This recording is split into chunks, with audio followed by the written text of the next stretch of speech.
So the sort of first thing that I wanted to share is that I'd planned quite an interactive presentation. I was gonna ask some questions and get some thoughts and sort of how you're feeling as we go through. But I wanted to use the chat function for that, and Insights has disabled the chat function. So it is going to be me talking, but I have left space at the end for questions and thoughts and reflections. And I'd really love to hear those. But I'm really aware that I didn't want to ask people questions on an event with people that they didn't know to sort of shout out and brainstorm. So I'm going to kind of wait till the end. So if you have questions as we go through, if you want to just make a note of those, and then you can kind of share them with everybody at the end. Same with thoughts and reflections. I'm really interested to hear how people sort of feel about this learning that we've got. Anything we don't get to, we can provide answers in written format when we distribute the slide pack. So I think that's the beginning bit. If we move on to the next slide, I just want to talk a little bit about the aims that we've got today. So the key aim, like I said, is to share what we've learned so far about implementation science. This has really provided an evidence-based set of factors that are associated with implementation success. And I think that's really exciting because we've got an opportunity now to say, if we use these frameworks, if we apply these principles, we're more likely to increase our chances for success. And that's what I want to share today. So the presentation will be divided into 3 parts. So firstly, I'm going to look at implementation science, defining the implementation and sharing the factors that the evidence tells us are key in effective implementation. And the second part of the presentation will outline a possible implementation approach, so how to put this knowledge into practice. And then the final part of our time together will be space for reflections and questions. So I hope that makes sense so far. And was what you were expecting. And if we move on to the next slide, then I'm going to start with just a brief introduction to implementation science itself and the evidence it's produced, which will set the scene for the content of the presentation. So I want to sort of emphasise from the start that this is an emerging field. It's only really about 25 years old, so we're right in at the start. And it was developed within the health setting to explore an identified gap between evidence-based practice performing well in trials, but then failing to translate into meaningful outcomes. So essentially, what should work wasn't working, and implementation science wanted to work out why. And that really spoke to me when I found it. So initially, the field was focused on supporting researchers in exploring implementation success, so retrospectively trying to work out what was working or what had gone wrong. And much of that first decade was really dedicated to exploring the importance of implementation, defining it and robustly identifying the concepts involved. And that culminated in the production of a range of frameworks, the one that I think is most comprehensive and useful in our context we're going to talk about today. And the state of the evidence here is quite robust. So the factors identified as being associated with implementation success have been identified in good quality studies. I think we can be really confident in the conclusions.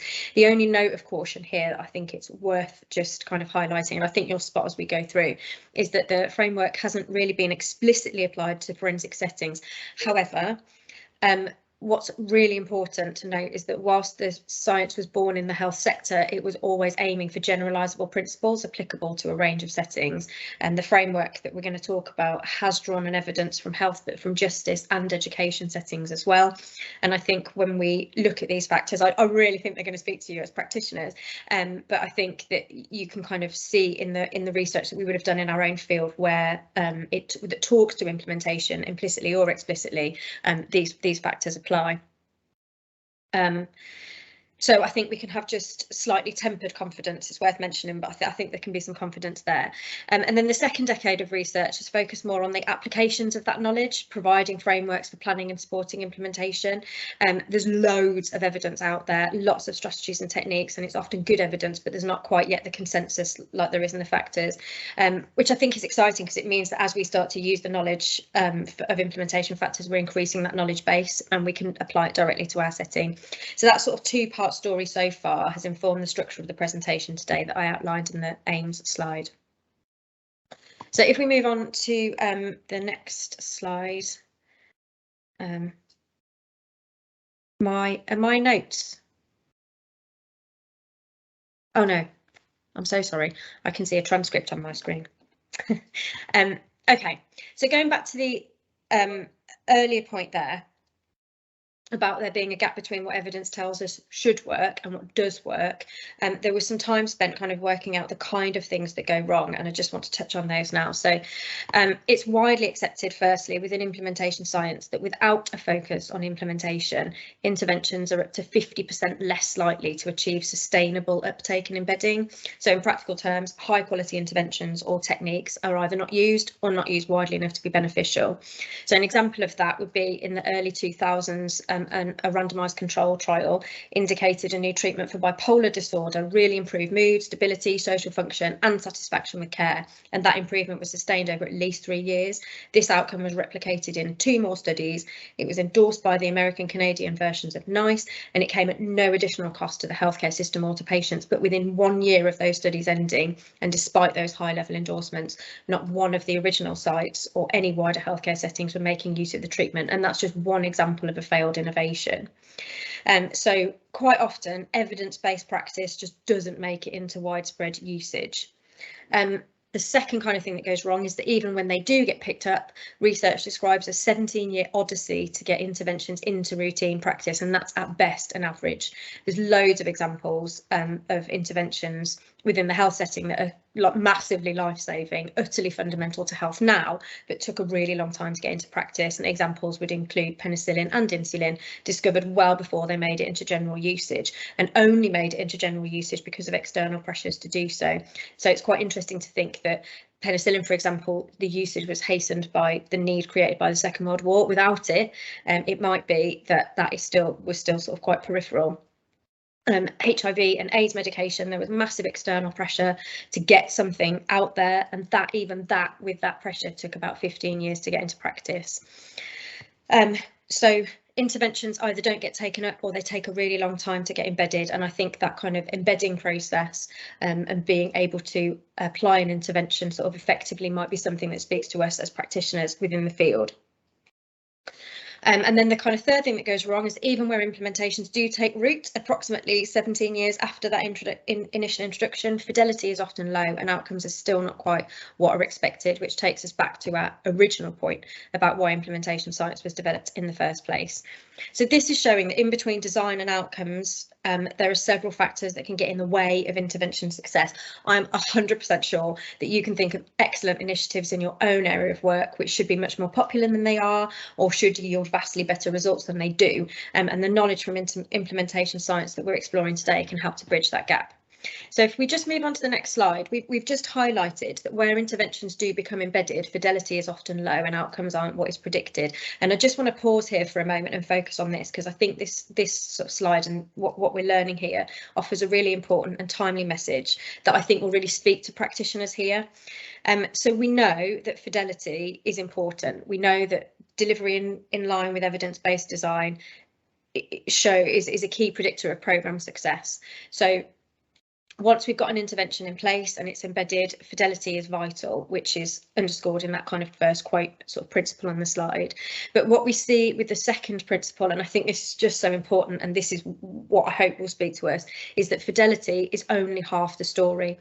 We can't implement an intervention, we can't get it in place and just leave it, and we can't blame poor outcomes on poor quality of delivery, because fidelity itself is an implementation outcome. So we need to focus on implementation to enable the uptake, the embedding and the fidelity, and that's one of the first really key messages of today, and one I really hope that will be welcomed by practitioners. We can't blame poor outcomes on delivery teams for their quality of delivery. We have to look at implementation and understand that. So where we are is the understanding that a good product that works doesn't automatically equal sustainable use. Uptake, embedding, sustainability and quality of delivery will mediate the potential impacts of high quality design. If we can get these right, we can increase our likelihood of meaningful outcomes, which is what we all come to work for. So how do we get these right? And that's the question implementation science set out to answer. So if we move on to the next slide, we can talk about what implementation is then, so what the science defined it as. So in order to achieve our good outcomes, reducing reoffending within our directorate, simply implementation is the process of putting an evidence-based intervention into practice.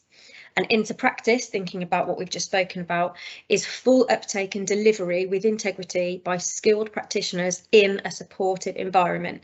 And key there is the notion of sustainability, so moving from that initial focus and enthusiasm through to ongoing implementation, where the the embeddedness and the delivery with integrity and the support remain in place all the way through. So that's how implementation is defined in the science.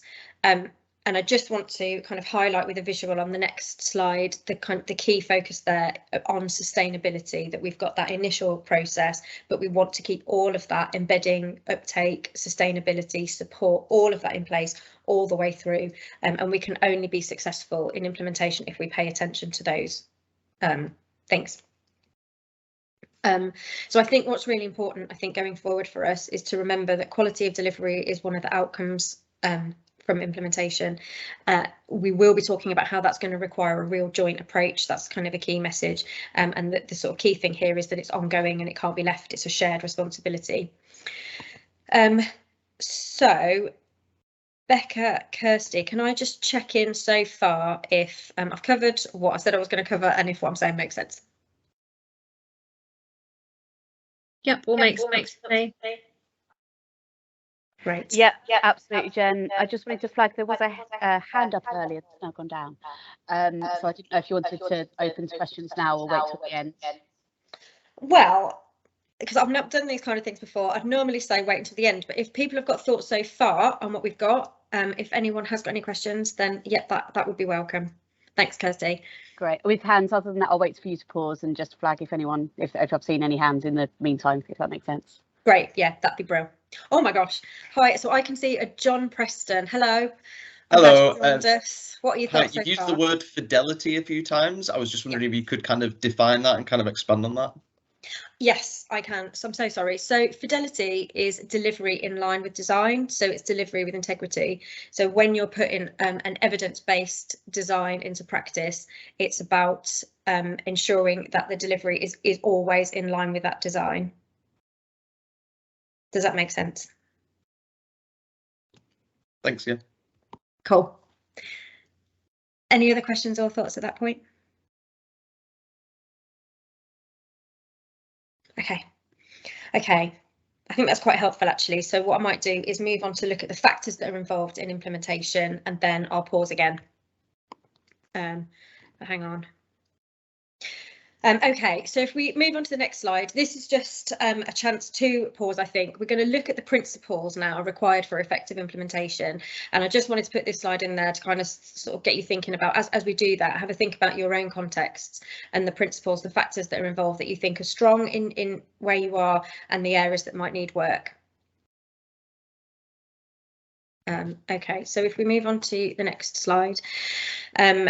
The outcome then of sort of decades of knowledge, at least a decade of dedicated research, with several models and frameworks that described critical factors in implementation. I'm happy to share information and references for the full range of those models, but the model that I'm sharing today is the framework that Intervention Services, I think we feel best represents the needs of the justice sector, and I will explain why as we go through. So hopefully that will make sense.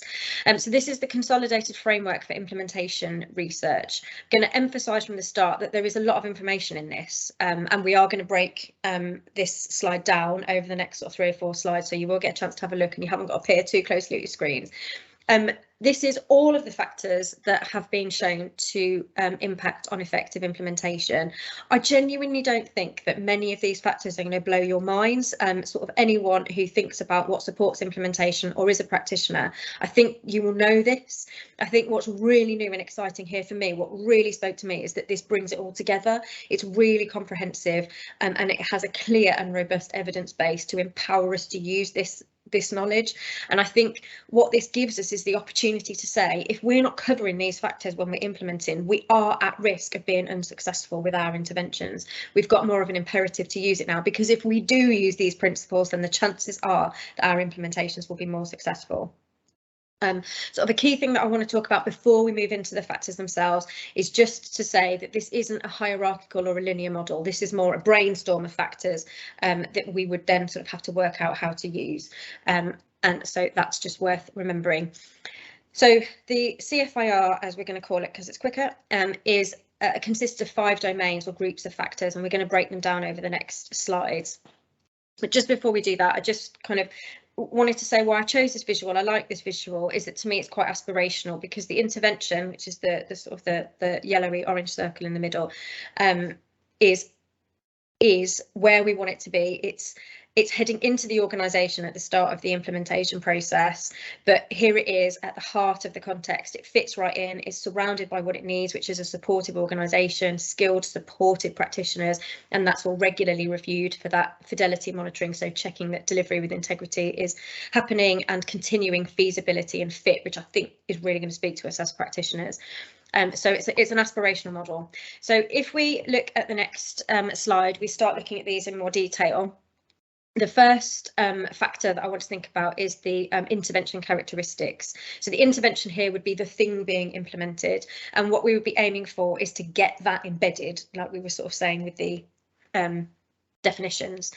So we need to be thinking about the necessity for change, the benefits, the complexity, the flexibility, the cost and the sustainability. It's all about whether people understand why change is necessary and why this change is better than others. We need to be thinking about, will this intervention fit within the delivery context and can it be adapted? But crucially, and I cannot stress this enough, this is what really excites me about this particular factor, is that it's not about the designers, the funders, the managers knowing these things.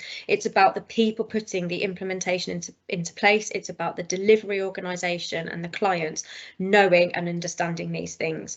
So my example here is New Coke, which I don't know whether any of you will be old enough to remember, but in the 80s, as a response to Pepsi becoming really popular, Coke designed this new product, and they said it was amazing, it's an improved recipe, it's fabulous, it's a prettier package, it's cheaper, it's just generally loads better. And it was an absolute flop because no one wanted it. No one saw those advantages. So Coke are saying it's brilliant, it's beautiful, it's tastier, it's cheaper, you're going to love it. But nobody who was going to use that product wanted it. No one who was putting it into place wanted it. What we want is basically our intervention, the implementation, to be viewed as the new iPhone. People queuing around the block to get their hands on it. They believe it's from a quality source. They think it's going to work well with other products. It looks lovely. It's easy to use.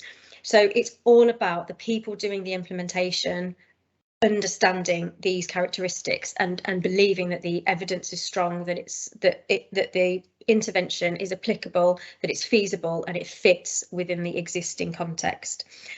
Sort of bringing it back to where I can sit here all day and tell you about how amazing I think implementation science and CFIR are, and I would love to, because I really do. But unless you are happy with that too, unless you think that's the case, then this would never get off the ground. And that's what the programme characteristics domain is all about. So if we move on to the next slide, this intervention that is applicable, feasible and fits within a is applicable and feasible, needs to fit within the context, and the next 2 domains, the inner and outer settings, are that context. It's the existing context, the implementation, the intervention is going into, and it's important to note that this is about the physical space and the resources and the systems, but it's also about the cultural space at a specific point of implementation.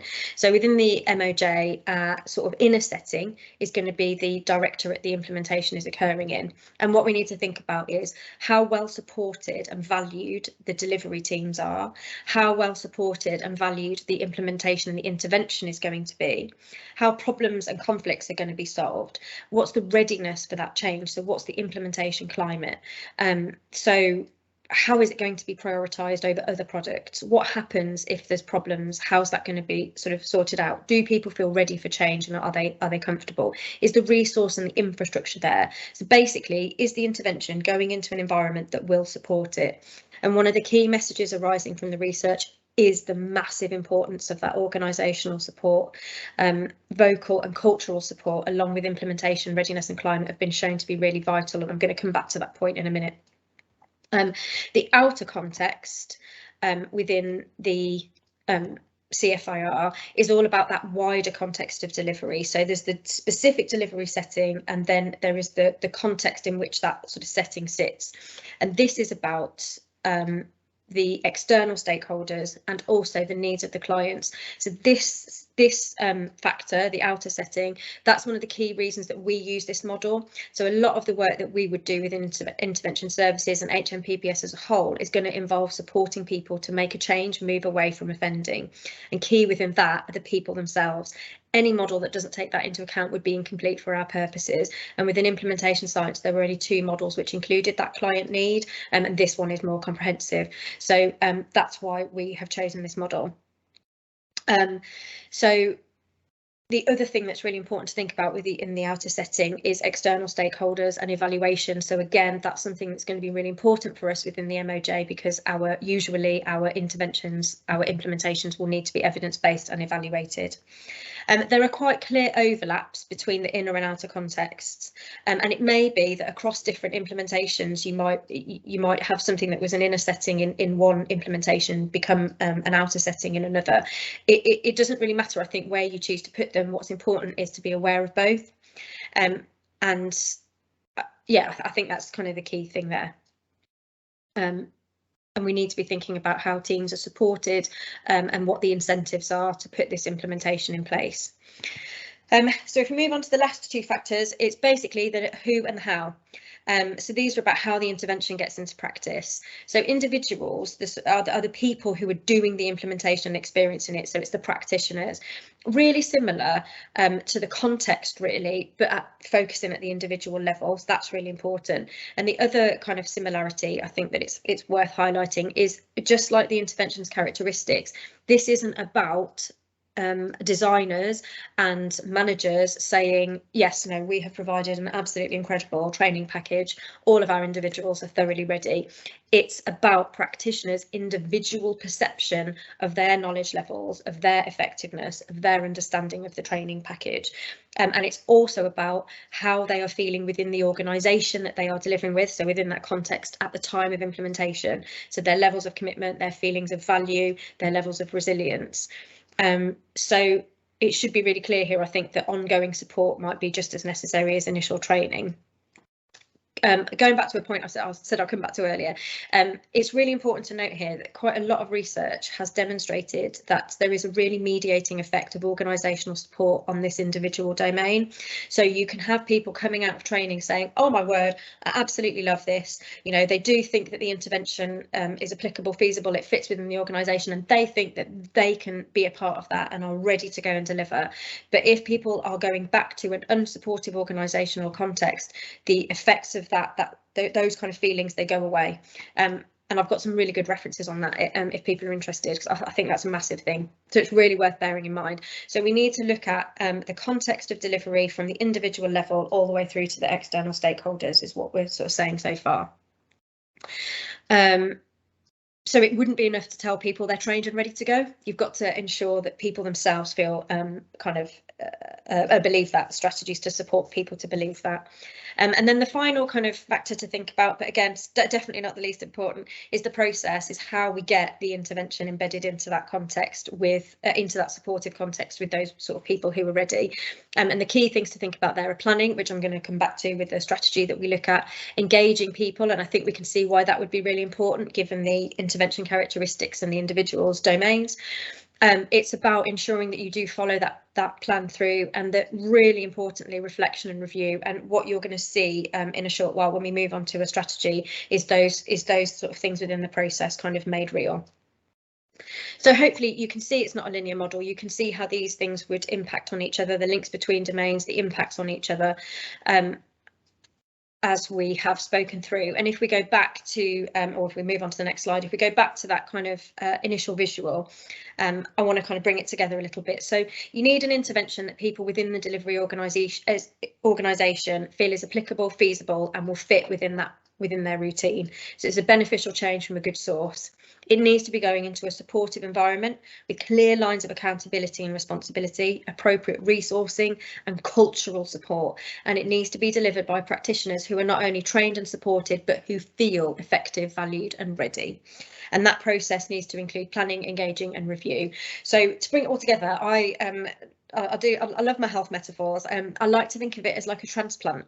So you wouldn't put an organ, so an implementation, you wouldn't put an organ into a body that didn't need it or couldn't accept it. You would do a lot of preparation work to ensure both the transplant recipient was ready, had made appropriate changes to the lifestyle, understood what was going to be happening, felt okay with it. And you would also want to ensure that the surgeon was really trained, feeling ready to go, and had a good team around them.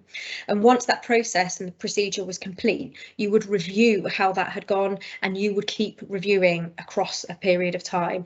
And I think it's really easy to see from that metaphor that where one of those things that we've just said, you know, where one of those things wasn't in place, it's easy to see that transplant might not be successful in the short or longer term. And that's what we're saying with implementation. Without all of these factors being considered, any implementation success is at risk. To return to sort of one of my earlier points, I don't think any of these factors are probably very new to you as practitioners, but what we've got here is an evidence base supporting their importance and the knowledge that without this focus, the success of interventions is at risk. So excitingly then, on the other side to that, if we do make use of this framework and apply the principles, we are likely to increase the success of our implementation. So it's not a set of instructions to be followed. It's not a linear model or a hierarchy. There are relationships between these variables, and those will change and go back and forth within specific implementations. But it is a comprehensive set of principles that we need to account for to support implementation success. And it's providing us with the opportunity to take these into account when planning. So there's one more slide that I want to look at before I pause for a second and see what we're thinking so far, and before we move forward to look at how to put these into practice. And that's just some key points arising from this that I really want to highlight. And there are three. So first of all, I think it's probably clear from the words and the definition when we're thinking about a constellation of processes and a comprehensive framework that implementation is going to need time. And I think that's really important. It's going to require conscious and deliberate effort and time. Research indicates about 3 years in initial implementation, 1 year to plan, 2 years to initially implement, and then being able to move forward. The second thing is that implementation needs to be specific. So to the intervention being implemented in a specific context by specific people at a specific time. Is no good looking at a previous implementation that worked and replicating that exactly. You'd need to pay attention to current times. So, you know, a real obvious example for now is any implementation would need to take into account COVID recovery. Any work within the community would need to think about the recent reunification of CRC and MPS. So when we're thinking about that individual domain there, we might really need to do some work with people on how they might be feeling and how resilient people feel after this kind of period of time. So implementation needs to be specific. And the last, but possibly most importantly, I think you're probably noticing that it's unlikely that any single organisation would have responsibility and accountability for all of the things that we've talked about being involved in implementation. And you would be right. Implementation needs to be a joint project. So the science talks about a triumvirate of the funding, design and delivery organisations or people. And I think we're getting some more joint ways of working within HMPPS now. So I think we can really make use of this, or certainly within our area, make use of this knowledge.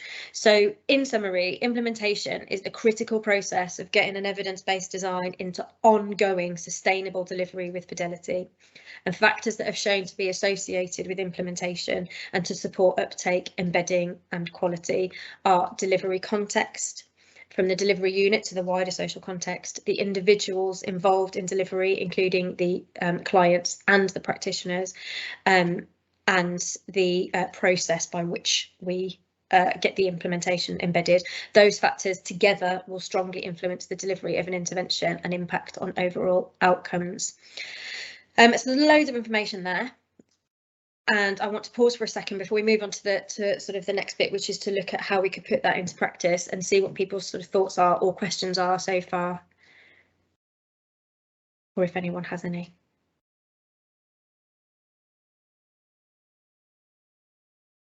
Okay, can't see any hands up, so I'm assuming that you're all utterly wowed by this.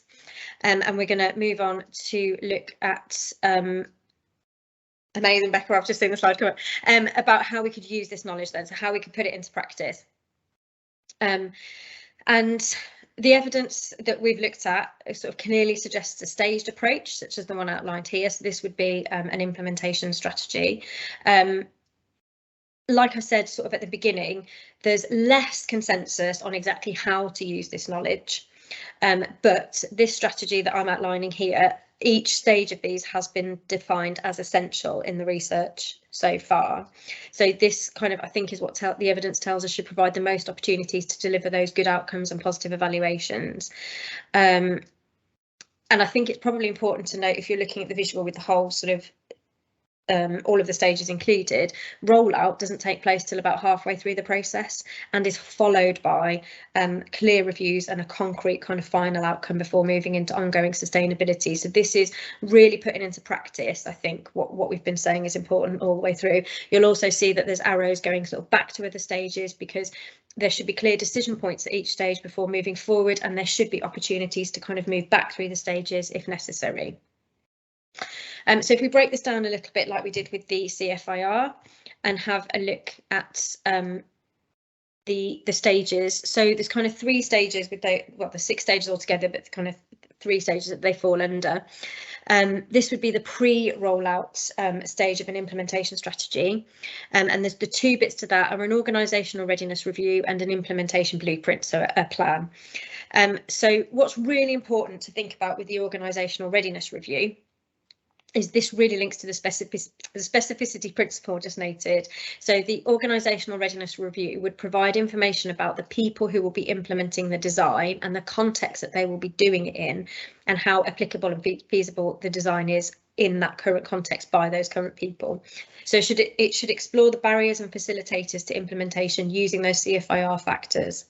And the information gathered in the readiness assessment would then be used to inform the specific implementation plan. So we said that that's sort of really necessary. It's really important just to highlight that a readiness review isn't kind of a go, no-go option. It's not about finding the perfect climate for implementation, because they're probably we're never going to get that, I think. It's really like a bit of a state of the nation.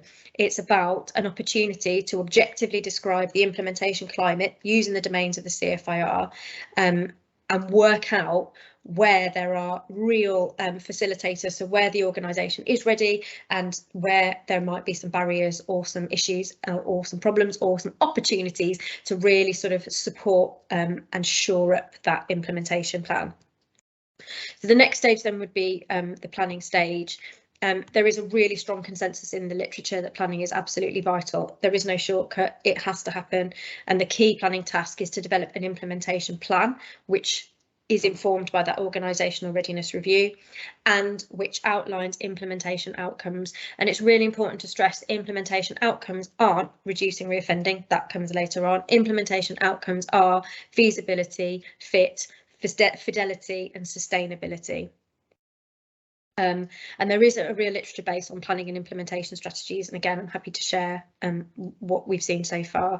But what's really important to note, I think, is that it's about supporting an environment and the people in it to be ready, providing those strategies to shore up gaps. So yeah, I hope that's kind of clear so far. So we have to have this planning stage before rollout. I just wanted to put in here some possible strategies. So I said there's a massive body of literature that talks to strategies and techniques, and in sort of 2014 somebody sort of said, right, we need to do a similar thing with the strategies and techniques as we did with the factors involved. We need to put together a bit of a framework. We need to sort of work out how many of these hundreds of strategies are actually the same thing but said in different ways. So these strategies here are from the expert recommendations from implementing change, which aim to create a shared language and a reference point for all of those strategies out there. So I've matched a selection of these. There's absolutely loads. I think there's about 73, 75. I've matched a selection of these to the CFIR domains. So where a readiness assessment would indicate that individuals perhaps are largely resistant to another change, they're exhausted from the 15 most recent changes from working in a global pandemic, for example, then you might want to focus on strategies within that individual domain. So you might want to do a lot of work to explore that readiness for change. You might want to outline ongoing training and support. You might really want to consult and see what people feel like they want, and you'd certainly want to put in place ongoing consultation and supervision, and you might want to ensure that people are in touch with each other and they can sort of get peer support as well as guidance from managers and as well as guidance from the delivery organisation.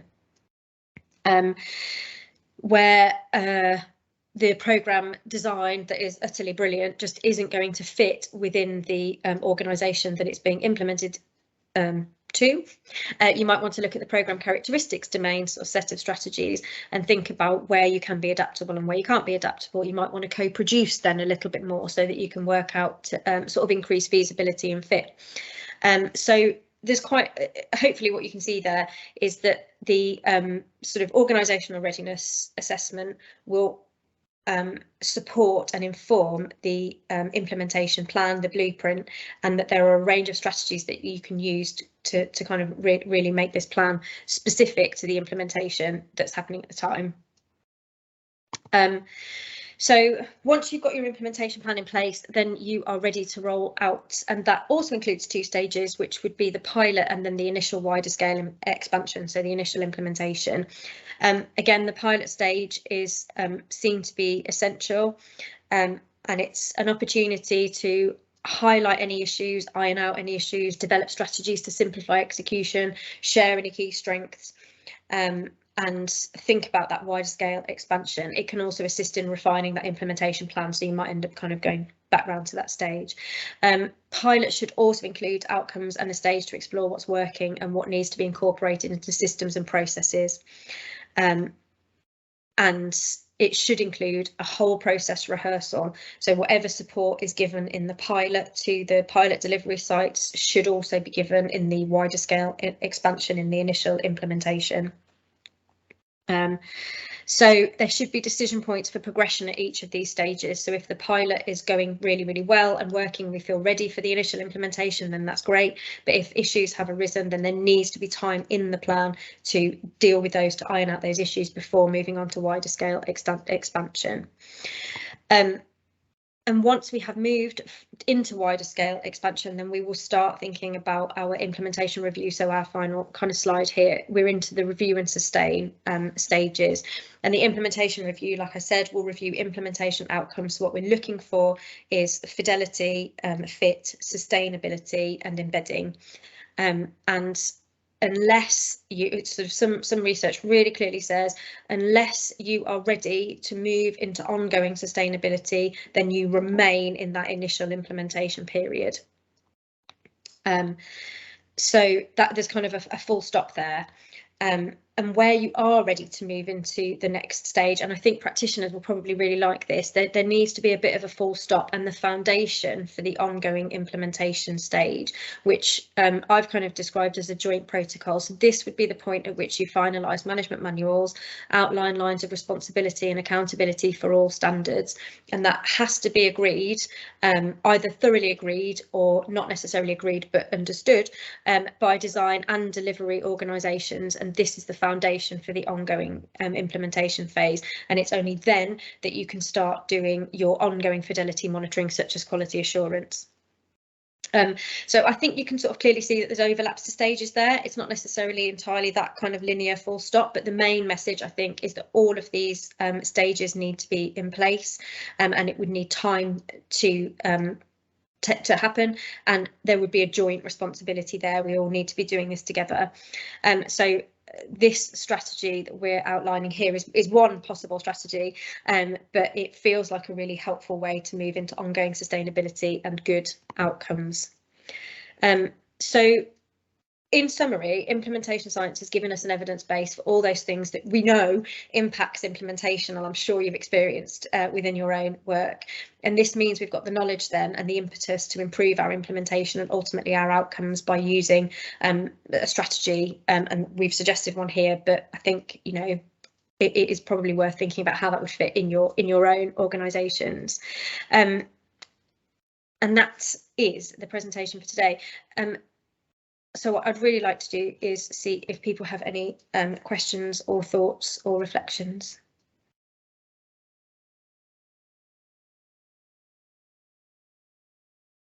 John, hi. Hello. Hello. Thank you for the presentation. That was absolutely fantastic. Thank you.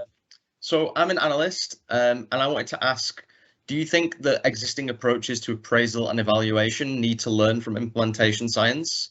And what kind of things do you think are the most important characteristics and factors to focus on in an appraisal or an evaluation? Or what do you see is currently missing from that kind of work? Wow, that is a big question. So when you say existing approaches to appraisal and evaluation, what do you mean specifically? I guess just kind of like the ways that we look at evaluation currently for programs. So there are a mixture of things like process evaluations and impact evaluations, and I guess a lot of that is focused on those kind of direct outcomes of things like reducing reoffending. Does it reduce reoffending rates? And there doesn't feel, I'm still new to the civil service, but it doesn't feel to me like there's a lot of focus on things like implementation fidelity, for example. So I think the CFIR is a really interesting framework because it's so full of all of these kinds of things that we need to be aware of. I'm just wondering, are there any things that you think are particularly sensitive or important for us to consider when we're looking at implementations that are designed to reduce reoffending? I think that's such a great question. And I think we are at so much, like for us, for me, this is so new and exciting. And I think, like I was saying before, all of these factors, and I'm sure I know that there's people who work within interventions here as well. All of these factors, I think, really speak to us. And what the science is telling us is that they're all really, really important and will all impact differently or have different impacts in each implementation. So I don't think it's possible to say at this stage whether any of them are really, really sort of more important than others. And I think that's the beauty of it. I'm not sure if I'm answering your question, but I think that's the real beauty of it, is that we have to pay attention to all of these. And if we're not paying attention to all of them, then we're potentially missing a trick. I can certainly sort of say that within our own world, I think we really need to focus on the sort of applicability, feasibility and fit within organisations. And I think at the current time, I would say that that individual's domain is probably really important. But to be honest, I think it's one of those things where I would say, I think that's really important. But then I also think that's really important. And I think that's the beauty of the CFIR and the implementation sciences, that all of those things are vital. I can see Kirsty, who's one of my colleagues, John, has put her camera on. So I'm thinking that you might have something that you want to say in response, or you might have just been turning your camera on, which is equally fine. The microphone as well. No, camera on in moral support. I was just interested in the questions that we'd get. I think it talks to a build-up of evidence, as Jen says, all the different things that we could say are important, and that balance between the evidence that we're able to collect, the analysis that we could do, making sure that we're not stepping on any statistical toes by throwing too much analysis in there. And then ultimately there's a headline analysis of reducing reoffending, which is, as Jen said, as we went through, kind of the ultimate aim of these organisations. So it's, for me, it's the build up of evidence, it's putting it all together and leading up with that what's the headline, what are we trying to achieve, have we achieved it at the end of it? But that was really me just weighing in. Sorry, Jen. No, I love it when you weigh in. And I think, John, like one of the really key things there that I found really exciting with the science, I think, is that mediation, is that what you've got is the design that you know should work well, and what you've got is then the outcomes. And what really spoke to me was the kind of the information about, unless you have an understanding of those implementation factors, you're only getting half the story. You can't interpret those outcomes because you don't know it. Like without Fidelity, for example, you don't know what's being delivered, so you've got no idea why it's successful or not successful. And I think that's why sort of Fidelity would be one of your implementation outcomes. But I also think that sort of key for us over a period of time would be that delivery context. And I'm sure that speaks to practitioners is, you know, I'm delivering, I'm doing my best here, but I'm not necessarily in an environment that supports. But what's really exciting about the CFIR, I think, is it talks about which of those, you know, when we say the environment's not supportive, what does that mean? And what do we put in place? So I think, for me, it's not necessarily yet that we can say any of these factors are particularly important, because we haven't applied it to the context yet, and that I think is really exciting. We can only say these factors are all important, and now our next steps are about putting that into practice and seeing then what the research tells us, or if that improves our outcomes. Does that answer your question? Yeah, that's really good, thank you. I'd say, yeah, just in response to what you said, Kirsty, don't be afraid to come to analysts with more things for us to analyze. We love that. And yeah, I completely agree, Jenny. I understand what you're saying, that it's you have to take the full picture into account. Otherwise, yeah, there are going to be these biases. You're going to say, oh, it's failed. And it's like, yeah, but why did it fail? Like, that's the whole point, right? Is we want to know why, so we can make it better and make it work. So yeah, I'm going to take this back to like my analysis colleagues, and I'm going to think about this. I think this has been really, really fantastic, and yeah, I'm hoping that we can start to carry this through more of the kind of evaluation work that we do. You said it takes time, and that's always the constraint, isn't it? Just not having the time. But yeah, we need to make sure that we get the time so we can do it right. So yeah, thank you very much. Oh, brilliant. Thanks for engaging. Thanks for asking a question. It's great to see your face as well. Thank you. Thomas, I can see Thomas Bonser, I may have said that wrong, sorry, has got your hand up. Hello, yeah, no, first of all, thank you. That's really, really useful and interesting. And I think you may have already answered this. I was about to put my hand down, but I'll ask it anyway, just in case it's not completely the same question. And that is, if from the research or the literature that exists currently, if there's anything tangible about what factors are more important or are perhaps playing a key role in the success of delivery of an intervention and the outcome. So for instance, if there's an intervention that's designed to reduce self-harm or to reduce reoffending, or so even more in the short term, maybe reduce institutional violence, if there's anything in the literature around the factors outside of the programme delivery itself that have an impact on outcomes. Yes, I'm glad you've asked that, and I think and again, Kirsty and Becca might be able to put this better, but I think that what the implementation science is telling us is that all of those 5 factors are important, and within any given implementation, as you review the outcomes of that implementation, you would be using those factors to explore, interpret the outcomes and what happened. So you would be making those decisions, I think, on a case-by-case basis about which factor was missing, which factor was most important in that specific implementation at that specific time. And I think that's what makes the literature so, I think that's what makes the CFIR, I think that's what makes the science so exciting, because it's saying definitely all of these are involved. These have all been shown to be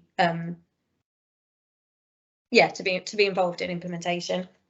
But what you have to do with each implementation is pay attention to all of those factors, and then when you get your outcomes, try and work out really what worked and what didn't work so much. What I will say though is that a couple of things that I pointed out during the presentation would be things like some of the evidence that talks about individuals and how supported individuals feel, and the organisational support being really, really key.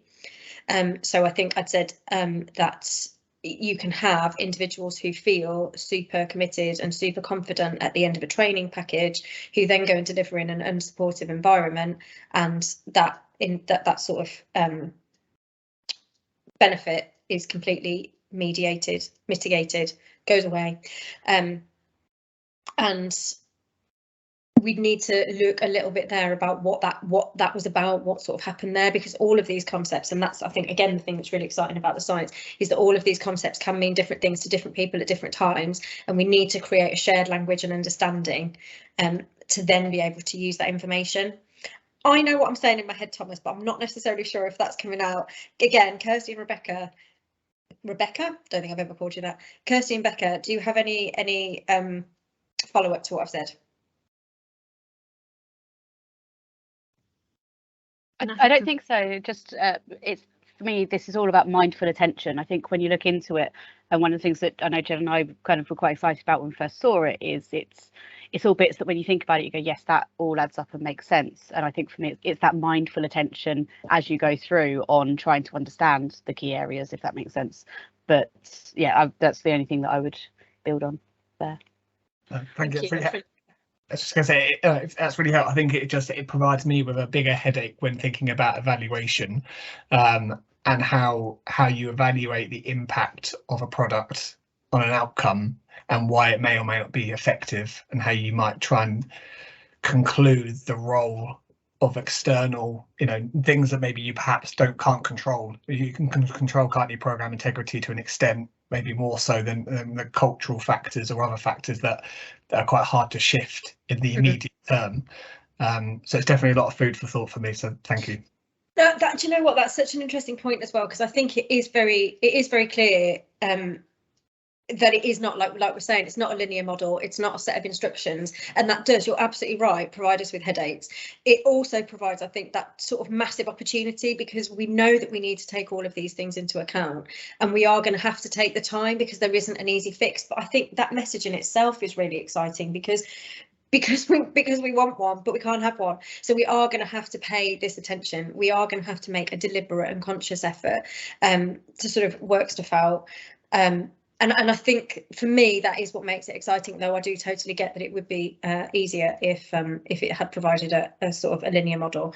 And it's also worth, I think, thinking about that the science was initially put into place, like I said, to retrospectively review implementations and see what had been successful and what hadn't. And these were the factors that were shown to be important. We're still in the kind of really early stages of using that knowledge to develop an implementation plan that's effective. So I think it's kind of about learning together.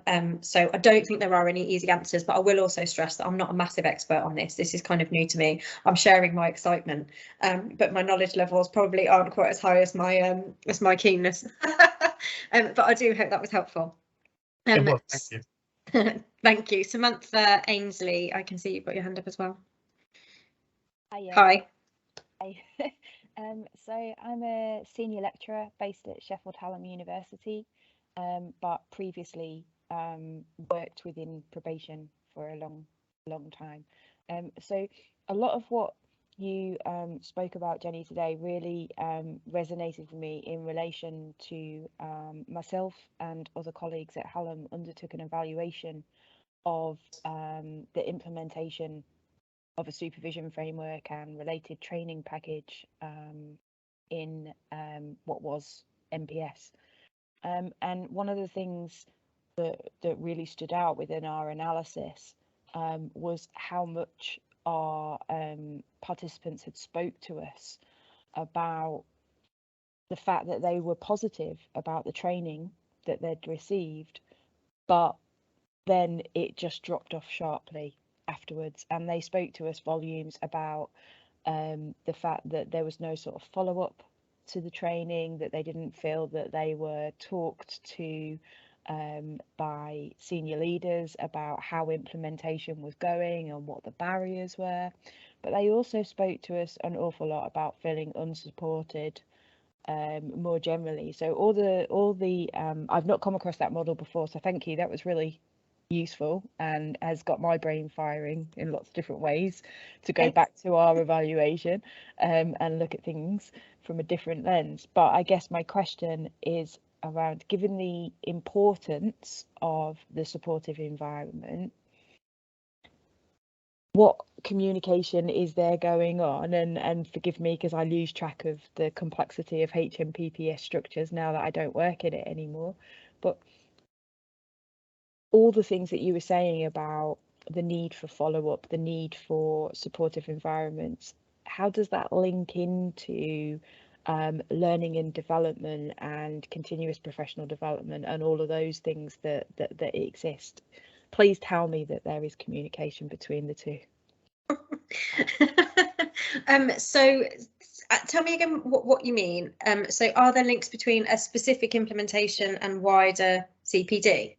So the information, so your team and the things that you're talking about now and the things that are critical to success, that learning, that evidence, how does that then inform L&D packages for practitioners? Okay. So how are we feeding this into the wider organisation? Well, we have a new generation of accredited programmes that we are working on at the moment, and we have started looking at implementation science as part of that. So this is really new for us. So we are currently trying to work out ways, I think, to get that kind of message out there and communicate within our own area. There's sort of new governance in place, and I think I might have alluded to that at some point. which I think means that it's really exciting because we've probably got more of an opportunity now than we ever have before to work really jointly. So we're really aware of the need of that.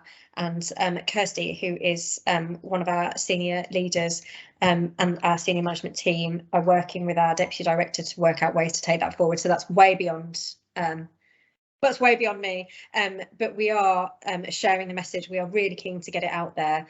We're looking at ways that we can use this for our next generation, and then I think we'll be looking at ways to take that wider. Kirsty, is that fair, or have I? Does that? Yeah, no, yeah, that's fair to say. I was just going to pop in and ask if you would be willing to share a copy of your research. So I head up quality assurance and training for intervention services, and I'm just genuinely interested if that would be okay.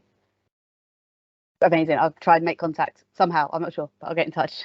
Thank you. Cool, thank you.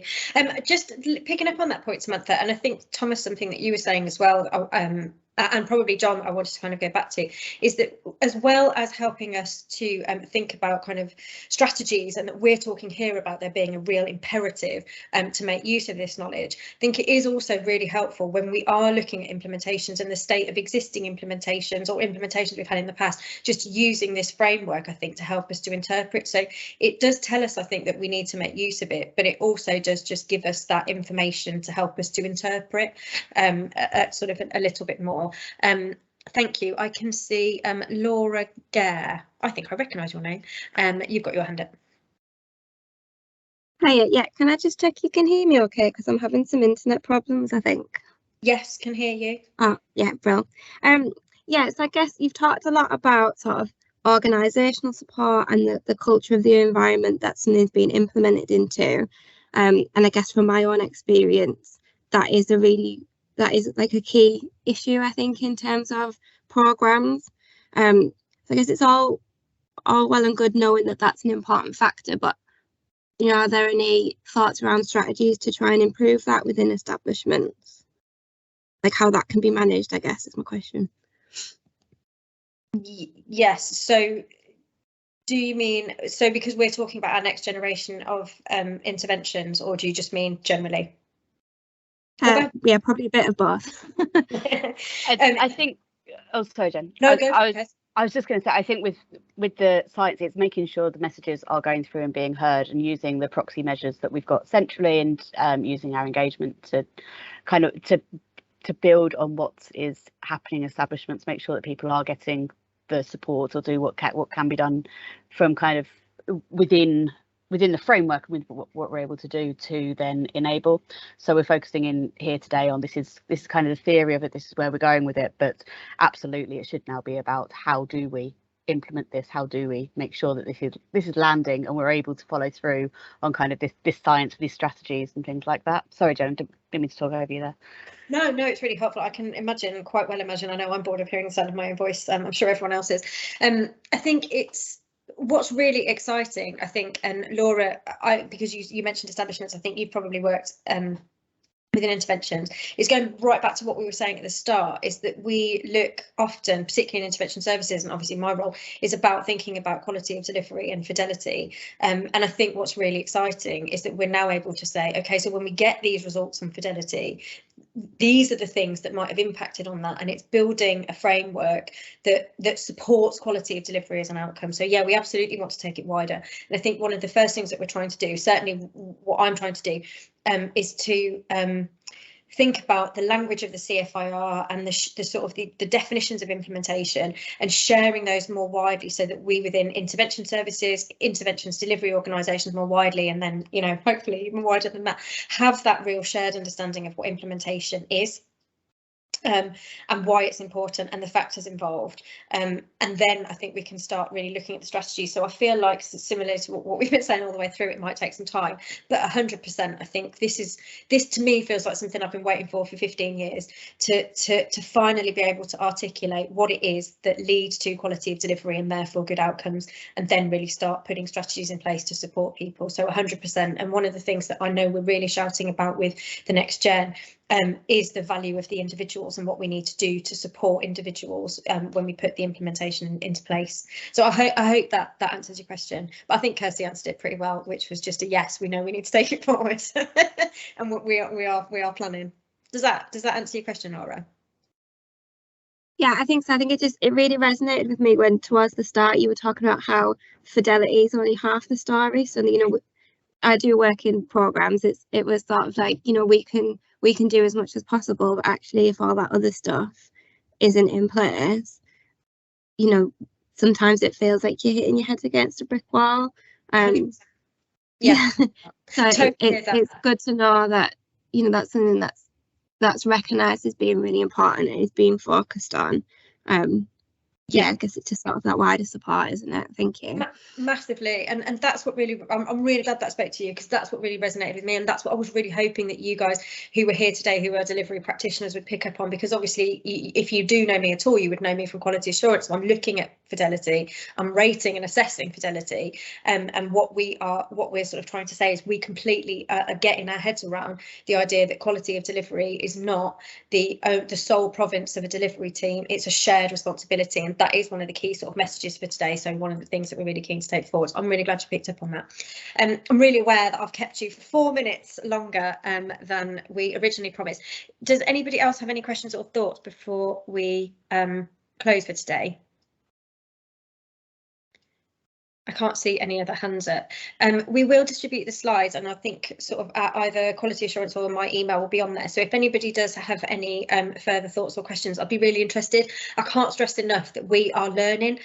So I've loved the questions that you've asked today. Thank you for those. We're learning to take it forward. I'm not an expert by any means, really keen to create that shared understanding. So if anyone has thoughts, reflections, better ways of putting things, better analogies, and feedback on today's presentation, I would absolutely welcome any of those. So when we share the slides, feel free to do that. Otherwise, I will let you all go. Thank you so much for your time today, and I hope it's been helpful.